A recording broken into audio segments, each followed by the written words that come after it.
It's been in a state of chaos since Elon Musk took over last month. With all the uncertainty, some users have scaled back on their tweets or are leaving Twitter altogether. But what about the people who not only use Twitter, but use it a lot? My next two guests fall into that camp. Elamine Abdelmahmoud is host of CBC's Pop Chat, a culture writer and political commentator, and Raywat Deonandan is an epidemiologist and an associate professor at the University of Ottawa. Good morning to you both. Good morning. Raywat, what's it like watching all this unfold right now on Twitter, the behind the scenes, the craziness on the platform itself? It's sad. It's worrying. You know, a lot of us depended on Twitter for a lot of things, for a fake social life, for the sharing of information.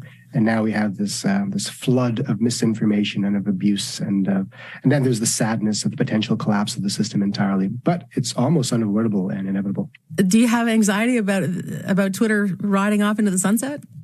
I don't have anxiety about it. I have a sadness about it, but all of these platforms eventually die. So it was not unforetold. It's unfortunate, though, because it has become something of a pillar of civilization, if I can use those overwrought terms. And it's a very useful tool, especially for people like me who communicate science fact to a lot of individuals in this time of pandemic crisis. So it's a tool that is critical and is being diluted, and hopefully we have something replacing it that is as powerful. Elamine, this is a platform you've been so active on for personal and business reasons. How are you reacting to what's happening to it? Well, it's funny. I hear Raywat say that all these platforms eventually die. And I go, you know what? I was hoping that this would be different. And I think the reason I was hoping this would be different is because Twitter at this point has been around since 2007. It is genuinely an archive of some major cultural moments. Twitter is not just a place where people, go to fight. They go to have political discussions.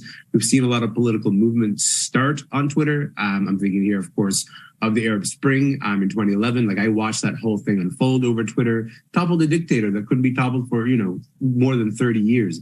The Me Too movement started on Twitter. Like, all those things maybe start there. They don't necessarily only live there. They have real life impact, but they do start on Twitter. So it feels like maybe the people who are dismissive of Twitter and its power don't really know about all the major moments that they've lived through that have started on Twitter. Yeah. I mean, those are meaty moments for sure, but then there's all the other stuff. Raywat, have you noticed changes to Twitter since the behind the scenes chaos started happening? What have you been seeing? Oh, absolutely. So many of my colleagues have changed their accounts to being locked. I have a public account and a private account, so I no longer check the public account because the chaos there is just too saddening. And so what I notice is the amount of troll traffic increased, the amount of abuse increased, the amount of racism increased, frankly, especially for people like me, again, who share COVID and science information. There is a narrative, an agenda to combat those kinds of information shares. And that's increased dramatically, and it's pushed a lot of people behind that lock and a little bit off of the platform. What about you, Elamine? What have you noticed that's been happening to Twitter since, I guess you could say, Elon Musk took control?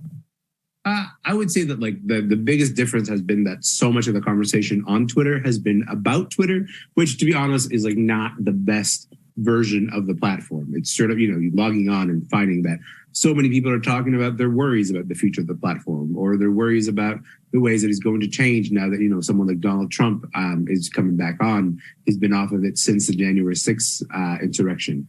So I think right now there's a mood of maybe despair. And if I could just say that, there's no other platform where people have that relationship to it. If Facebook changes tomorrow, people kind of go, okay, Facebook changed again. We're just gonna have to live with it. But with Twitter, there's a sense of the community on it is engaged with the platform in ways that I don't think you see with other social media platforms. Does that explain the sort of gallows humor of watching the RIP, rest in peace, Jimmy Fallon, that whole thread of people watching it burn? Yeah, it's exactly right. Exactly right. There's a level of investment that people have with Twitter and the ways that it's shaped their lives, or the way it's contributed to their lives, that makes it kind of go, well, if we're going down with the ship together, then I guess we should probably joke about it all the way until the end. Well, a lot of people, or at least people say that a lot of people are leaving Twitter, especially now that Donald Trump is back online, as other people who've had their accounts suspended have been reinstated. Raywat, what direction are you leaning? I'm probably going to stay until the bitter end because, frankly, I'm an addict. Let's be blunt about it. It has very little to do with the qualities of the platform, or more to do with my personal needs for validation and social contact. I work from home. I have a small child to take care of. So my opportunities for social contact have to be well scheduled in advance. So Twitter is my opportunity for spontaneous social life. And as a result, I am deeply invested as an addict. So I'm staying here until the bitter end. Have you ever counted up like a particularly busy day for you on Twitter? How many tweets? That's embarrassing. I haven't, because it would probably be depressing, and my spouse would give me a hard time if I were to admit the amount of time I spend down here. But I would assume probably in excess of an hour or two spent. Is it true that you and your partner have agreed not to talk about Twitter or anything on it?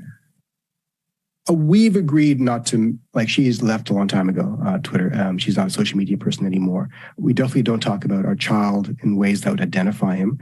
And she doesn't like it when I spend time on here when I should be working, as any spouse would object to. Fair. So it's when it's my turn to work and she's got to take care of the kid and she walks by and sees Twitter open on my computer, there's going to be a disagreement. So, Elamine, Raywat talking about his addiction, where do you stand? Are you going to stick with it? Are you going to ratchet it back because of what's happening to it? Where are you leaning?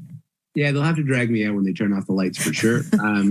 I will say, though, I have been on Twitter since 2009. I've worked really hard to curate a community that I care about, of people who I want to speak to on a regular basis. For me, this is not a website where I show up every day and I see only awful things. In fact, I'm usually greeted by thoughtful people who I want to talk to. I think anyone would be crazy to want to leave a community that is like that. And so when you consider that to be my conception of what this space is, yeah, it makes it kind of hard to leave. Raywat, I see you've already signed up to Mastodon. Is that the next big thing? I don't know what the next big thing will be. It's got some bugs associated with it. It's dispersed, and so the opportunity for a singular corporate takeover is zero, pretty much. It's a bit more democratic in that sense. To me, that's what free speech actually looks like. Not one person can dominate it, but it's lacking the infrastructure and the funding to make it extraordinary. So who knows what the next big thing will be. Elamine, you say you're going to be the last one standing. They're going to turn out the lights behind you. Have you already moved part of your shtick over to Mastodon? Listen, I created a Mastodon account. I am halfway through an astrophysics degree in order to be able to figure it out. When somebody's able to teach me what this platform is about, please get at me. I don't know what an instance is. I don't know what a server is. I have no idea what a federated timeline is. There's something, I think, about the idea of the magic of Twitter being that we're all kind of in a room together, and that is with all the good things and the bad things. I think with Mastodon, you actually very specifically are trying to curate for a smaller community. And to me, it is much more complicated than it needs to be.